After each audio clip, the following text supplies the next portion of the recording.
김은하 권사님의 기도 중에 슬픔이 나누면 반이 된다라는 그런 말씀을 하셨는데, 요즘은 그런 말 하면 안 된다네요. 요즘은 옛날 그랬잖아요. 슬픔을 나누면 반이 되고 기쁨을 나누면 곱이 된다. 그런데 요즘은 슬픔을 나누면 그 슬픔이 곱이 된대요. 그리고 기쁨을 나누면 질투를 남긴답니다. 타인의 기쁜 소식을 들으면 이걸 뭐 더 기뻐해 하고 반응을 해줘야 되는데 묘한 질투의 감정이 남는데요. 왜 그럴까? 이 사회가 참 어려운 사회가 되어버리고 말았다라는 것을 보게 됩니다. 요즘 세상이 굉장히 어둡고 또 무거운 시대 속에 살아가고 있기 때문에 정말 이 삶을 얼마나 진지하고 또 이 삶을 어떻게 내가 대처하며 살아야 할지 고민하는 사람들이 굉장히 많아요.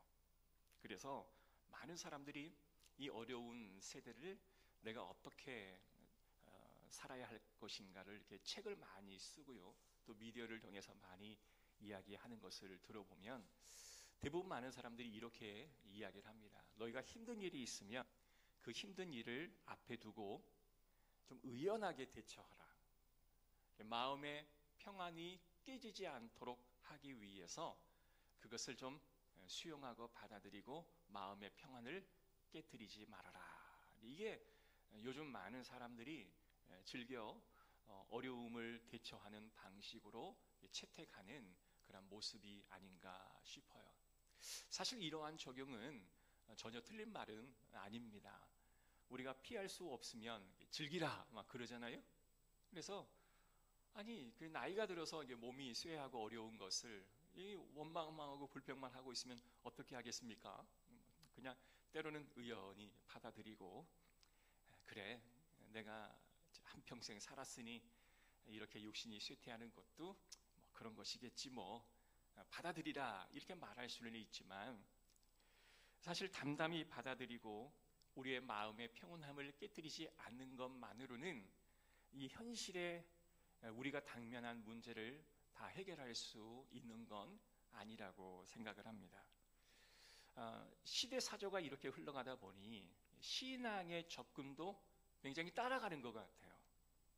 예를 들어서 죽음, 어떤 죄, 어떤 심판의 문제 앞에서 우리는 그 실제를 마주 서면서 그것을 부딪혀서 뭔가를 이걸 해결하기 위해 노력하기보다는 긍정적으로 그냥 좋게 해석하고 마음의 평안함을 깨지 않는 것이 오히려 더 좋지 아니한가라는 생각을 가질 때가 굉장히 많습니다. 물론 상황은 해결되지 않겠지만 당황하지 않고 그대로 그 모든 것을 수용하라.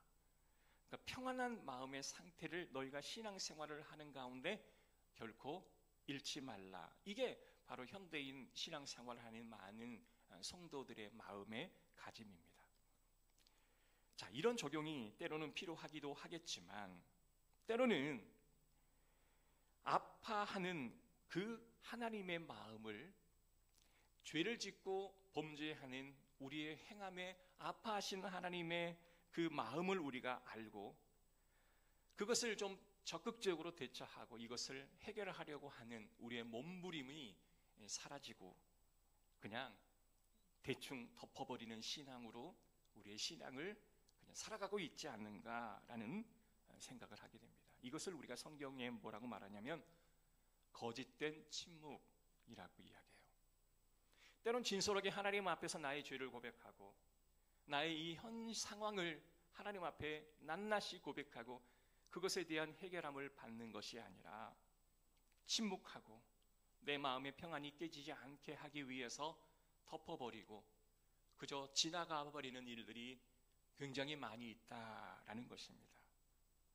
그래서 오늘 1절부터 20절 그리고 이 15장 전체를 통해서 예수님께서는 이렇게 생각하는 많은 사람들, 즉 서기관과 바리새인과 종교 지도자들의 그 마음을 뒤흔들고 있는 본문의 말씀이다라고 여기시면 될 것 같아요.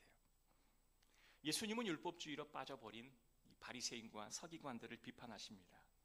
자, 그 비판의 핵심이 어디에 기록되어 있냐면 8절에 기록되어 있습니다. 자, 한번 같이 읽어볼게요. 시작. 이 백성이 입술로는 나를 공경하되 마음은 내게서 멀도다. 자, 입술과 마음이 멀어져 버렸다라고 이야기하는데, 여러분, 입술과 마음은 가깝지 않습니까? 전통적으로 우리는 마음을 이 하트, 심장이라고 하지 않겠습니까? 그런데 여기서 말하는 주님이 입술이라고 하는 것은 율법을 말하는 것을 의미하는 거예요. 사람들이 율법을 입으로 말하잖아요. 그죠? 그리고 마음은 인간의 가장 깊은 중심이라고 말을 하는 겁니다. 이 뜻은 뭐냐면, 하나님의 법을 말하는 입이 우리의 마음 중심과 너무 동떨어져 있다, 너무 이격되어 있다라는 이야기합니다. 그래서 예수님께서는요, 이 바리새인과 서기관들과 함께 외식하는 그 비판을 하셨는데, 예수님이 하신 이 말씀 때문에 누가 불편했냐면 이 바리새인과 서기관들이 몹시 마음이 불편하기 시작했어요. 그래서 지난 우리 금요일 날 함께 나누었던 말씀 중에 마음이 걸렸다라고 이야기를 하는 거예요. 자신이 말하는 율법과 그 율법을 지켜야 할 마음의 이 중심이 너무 이격되어져서 말과 행동이 다르다라는 거예요. 그리고 마음의 중심에는 그게 없음에도 불구하고 이건 좀 위선적인 모습을 너희가 보여주고 있다. 그러니 마음이 탁 걸려가지고 그냥 넘어져 버린 상태를 의미하고 있습니다. 왜 그랬냐면, 당시 그 율법 안에서는요, 부모 공경에 대한 율법이 참 지키기가 어려운 율법이었습니다. 사실 오늘도 그렇죠. 오늘날에도 이 자녀들이 이 부모 공경이라고 하는 율법을 지키기가 굉장히 어렵지 않습니까? 여러분, 우리의 기준으로 본다면 최소한 부모를 잘 공경한다 하면 매일 아침 저녁으로 문안 인사를 드리고, 또 뭐 생일날이며 명절이며 또 가끔씩 찾아뵙고, 옛날 효자들은 아침에 일어나서 어머니 그 아랫목에 손 집어넣고 따뜻한지 확인하고, 또 돌아오면 또 인사를 드리고, 다 초소를 다 예비해 준 다음에 불을 다 끄고 돌아가 잠을 자는 그 효자와 비교해 보면, 오늘날 이 현대인들, 우리 자녀들이 부모 공경하는 것은 매우 어렵다라는 그런 생각을 하게 됩니다. 당시도 이 부모 공경의 율법 조항을 지키기가 매우 어려웠던 것 같아요. 그래서 이 부모 공경 율법의 조항을 지키기가 너무 어려우니, 여러분, 율법을 지키지 못하면 마음에 뭐가 쌓입니까? 이 죄책감, 내가 율법을 지키지 못했다라고 하는 마음의 양심의 가책이 쌓이니 종교 생활하기가 어려운 거예요. 그래서 부모 공경의 율법을 내가 지키지 못한 것을 다른 것을 더 잘하는 것으로 대체해버려서 마음의 평안을 깨지지 않게 하는 그러한 운동들이 자꾸 일어났다라는 것입니다. 왜? 자신이 지키지 못할 율법을 다른 방식으로 지킴으로 만들어내서 그걸 지킴으로 마음의 평안을 얻고자 했던 것입니다. 그래서 오늘 그들의 마음의 중심을 전곡을 콕 찌르는 말씀이 11절이에요. 다 같이 한번 읽어볼게요. 시작.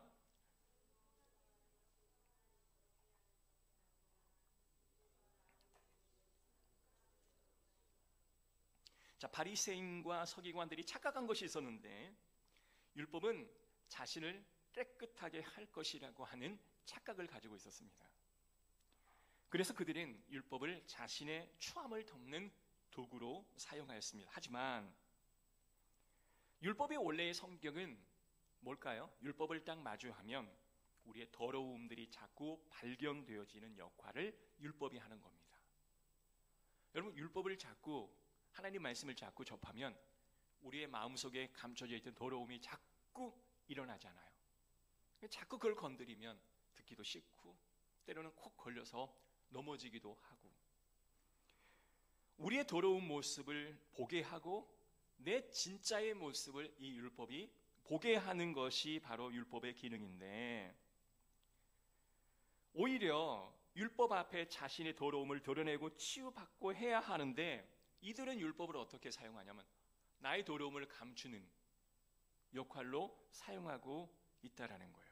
그래서 겉으로는 거룩한 척하는 모습을 보여주면서 진심으로 자기 자신의 고백과 자신의 죄됨을 나타내야 할 때는 침묵해버리는, 그래서 이것을 침묵하는 아들이라고 하는 단어로 표현할 수가 있어요.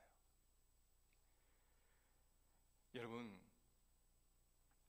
우리의 외식 때문에 닫혀버리는 하나님의 침묵, 그런데 예수님께서는 오늘 그 사이에 들어오셔서 그 침묵을 깨고 이 바리새인과 서기관들의 마음을 지금 저격하면서 오늘 저와 여러분 마음 가운데 있는 이 바리새인과 서기관들과 같은 마음을 오늘 깨우치기를 원하시는 하나님의 그 열심을 우리는 보아야 할 줄로 믿습니다. 그래서 오늘 이 말씀을 통해서 하나님을 향한 우리의 입술이 열려지기를 주의 이름으로 축복합니다. 자, 이 침묵을 깨고 들리는 대조되는 절규가 오늘 21절에 등장을 합니다.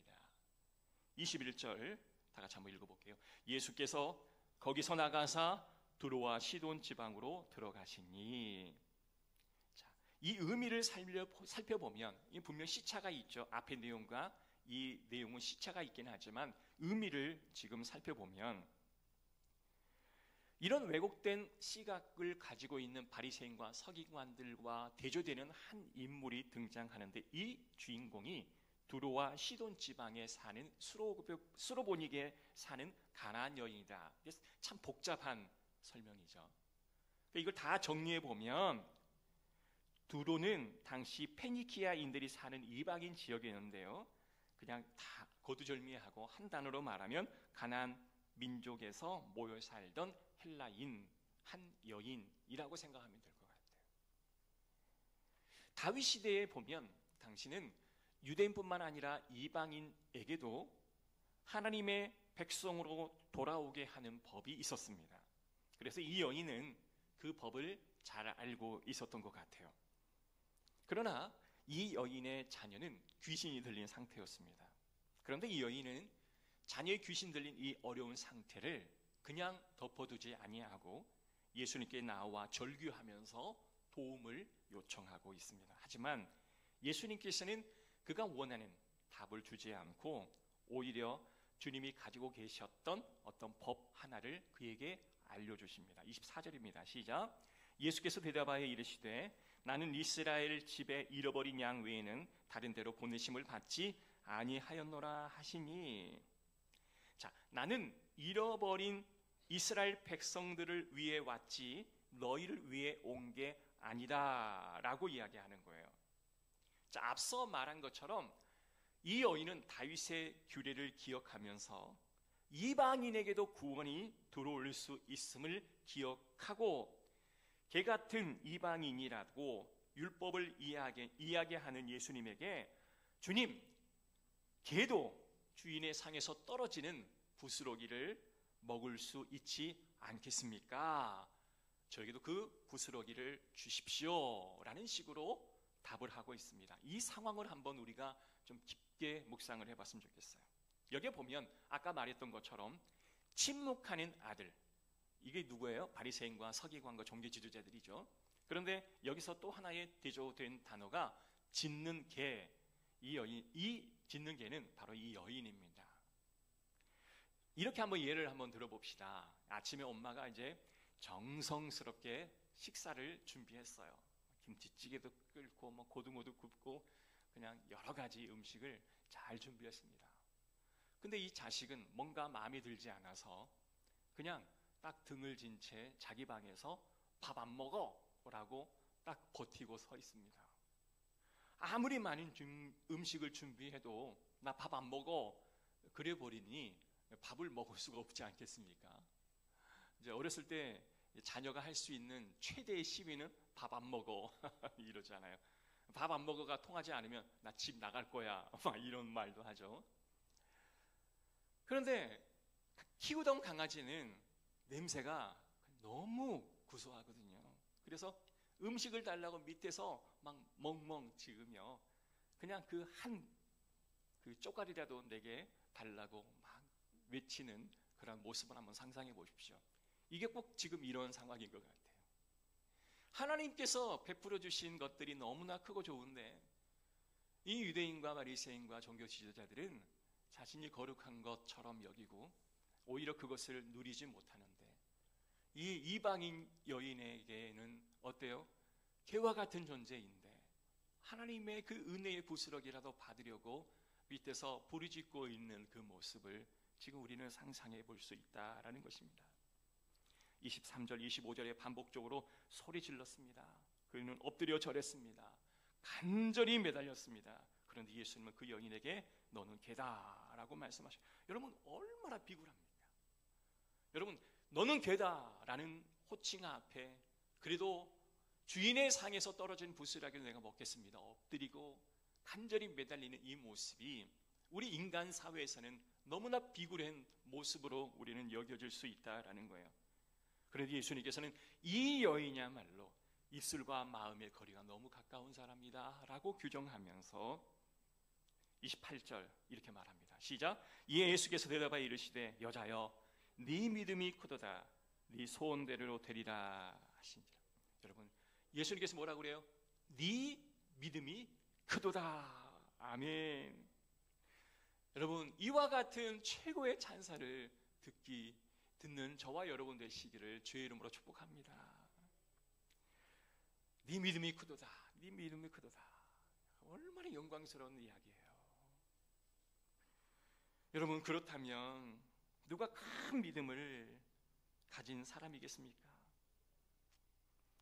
이 여인이 믿음이 크다라고 주님에게 이렇게 칭찬을 들을 수 있는 비결은 그는 철저히 자기 자신을 부정하는 사람이었기 때문이었습니다. 율법의 온전한 기능, 율법 앞에 나를 비추면 나의 죄됨이 그대로 드러나기에 그 죄됨을 그대로 고백하며 하나님 앞에 서는 사람이 하나님 앞에는 믿음이 큰 사람이다. 나의 양심을 찌르고 나의 죄악을 깨닫고 내가 죄인입니다 고백할 수 있는 사람이 주님 앞에서는 믿음이 큰 사람인 거예요. 참된 율법의 완성이고 마침이신 예수님께서 개 같은 우리의 내면을 온전히 드러내심으로 그 온전히 드러내시지만 우리는 그것을 부끄러워하지 않고 그를 진정으로 나를 구원해 주시고 나를 정결하게 해 주실 예수님 앞에 이 여인처럼 우리도 소리를 지르는 자가 되어야 할 줄로 믿습니다. 여러분, 개와 같이 소리를 지른다, 이것이요 격에 맞지 않고 또한 좀 뭔가 품격에 맞지 않다 이래 생각하지 마시고 이 여인처럼 부르짖는 저와 여러분이 되기를 주의 이름으로 축복합니다. 내가 죄인인데 하나님 앞에 나와 우리는 고상하게 기도할 겨를이 어디 있습니까? 내 죄가 이렇게 크고 더럽고 추악한데 어떻게 주님 앞에 고상한 척하며 우리가 앉아서 기도할 수 있겠습니까? 여인은 예수님 앞에 소리를 질렀습니다. 예수님이 이 여인을 가리켜 믿음이 큰 사람이라고 이야기했는데 여러분, 우리에게 이 바리새인과 서기관과 같은 착각이 있지 않나? 나의 양심을 찌르고 나의 죄악을 깨닫게 하고 주여 내가 죄인입니다 고백하는 이 한 사람이 바로 우리가 되었으면 좋겠어요. 존 스토트 목사님이 쓴 그리스도의 확신이라고 하는 책에서 복음을 A, B, C, D 네 가지로 보는데 여기 두 가지만 제가 좀 알아봤으면 좋겠어요. 첫 번째 A가 accept라는 말인데 이 accept는 받아들이다, 수용하다, 인정하다라는 거예요. 그러니 우리의 온전한 복음은 이 모든 내 자신의 죄를 온전히 수용하는 것에서부터 시작된다라는 거예요. 바리새인 서기관들은 자신의 죄를 인정하려 들지를 않았죠. 자신이 범하는 죄를 덮으려고 또 다른 율법 조항을 만들어 마음의 평안을 얻기는 했으나 그 마음에 뭔가 뒤틀리는 그런 역동적인 마음을 경험하는 이 여인은 오히려 하나님 앞에 자기 죄를 토로하고 이 모든 죄를 인정하고 자신의 연약함, 자신의 추악함을 가지고 애통하는 마음으로 하나님 앞에 나왔던 그 모습들, 이것이 바로 나의 죄를 인정하는 그런 모습이 아닐까 싶어요. 요한복음 16장 8절에 보면 그가 와서 죄에 대하여 의에 대하여 심판에 대하여 세상을 책망하시리라. 여러분, 예수님께서 이 땅에 오셔서 성령님이 우리 가운데 임하시면 우리 안의 죄에 대해서 늘 책망하실 겁니다. 그리고 예수 그리스도로 인해서 의로움의 삶이 어떤 것인지를 늘 깨닫게 해주시는 거예요. 자신의 율법 행위가 그냥 덮어버리고 나는 괜찮아 이게 아니라 주여, 나는 주 앞에 설 수 없는 존재입니다. 주 앞에 나는 도무지 설 수 없는 연약한 죄인입니다. 이렇게 고백하고, 부스러기라도 괜찮습니다. 하나님, 내 연약함이 다시 정함으로 바뀔 수만 있다면 하나님, 그 부스러기라도 내게 허락해 주옵소서라고 고백하는, 이게 바로 가난한 심령, 가난한 잃어버린 자, 그리고 믿음이 큰 자의 고백이 바로 이와 같은 고백이에요. 두 번째 B는 뭐냐면 believe, 믿는 것입니다. 무엇을 믿는다라는 것입니까? 나의 이런 모든 절망적인 상황, 이런 나의 죄된 이 모든 상황들이 예수 그리스도로 인하여 구원받고 해결될 수 있다라고 확실하게 믿는 그 믿음, believe, 믿음이 우리의 복음을 받아들이는 두 번째 요건이에요. 하나님은 정말 부스러기를 우리에게 허락하실까요? 제가 아는 하나님은 절대 그렇지 않았습니다. 우리가 주님 앞에 주여, 나는 죄인입니다. 나는 연약한 자입니다. 부족한 자입니다. 주님 상에 떨어지는 부스러기라도 허락하옵소서라고 기도하지만 정작 하나님은 우리에게 부스러기를 허락하신 적은 한 번도 없었어요. 최상의 만찬을 우리에게 허락해 주신 주님이셨습니다. 왜냐하면 하나님은 그 아들 예수 그리스도를 이 땅 가운데 우리에게 보내셔서 우리가 최고의 구원의 그 만찬을 누릴 수 있는 특권을 우리에게 주시지 않았습니까? 하나님은 자신의 전부를 우리에게 주었어요. 그죠? 예수 그리스도를 이 땅에 보내신 것은 나의 전부를 우리에게 주었습니다. 이 전부를 준 이 은혜는 이 서기관과 바리새인 종교 지도자뿐만 아니라 이방인, 특히 자신의 딸이 귀신 들려 절망 가운데 빠져가는 그 불쌍한 여인에게도 임한 하나님의 놀라운 선물이었다라는 거예요. 오늘 우리는 이 여인으로 하여금 주님을 바라보게 도전하고 있습니다. 여러분, 이러한 은혜가 있었으면 정말 좋겠습니다. 그래서 오늘 이 말씀을 통해서 우리 한 가지 얻을 수 있는 교훈, 주여, 부스러기라도 괜찮습니다. 내게 허락하옵소서. 여러분, 결론입니다. 우리는 영적인 굶주림 속에 이 시대를 살아가고 있습니다. 여러분, 시대가 너무 힘들다라고 이야기하고 정치나 경제나 모든 면들이 어려움을 토로하고 있습니다.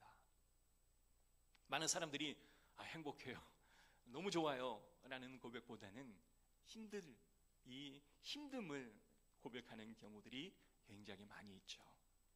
그럴 때에 우리는 일상의 말, 그래 하나님이 함께 하시니 괜찮아 라는 그러한 위로의 말도 필요하긴 하지만, 그것은 다른 사람이 내게 해주는 말이지만 정작 우리 자신은 그렇게 위로 듣고 내 이 상황을 덮어버리지 마시고 정말 복음 앞에 다시 한번 나를 비춰서서 하나님 앞에 부르짖는 그 외침을 우리가 가져야 하지 않을까. 여러분, 침묵하는 아들이 되지 말고 하나님 앞에 거칠게 외치는 주님의 사람이 되시기를 주의 이름으로 축복합니다.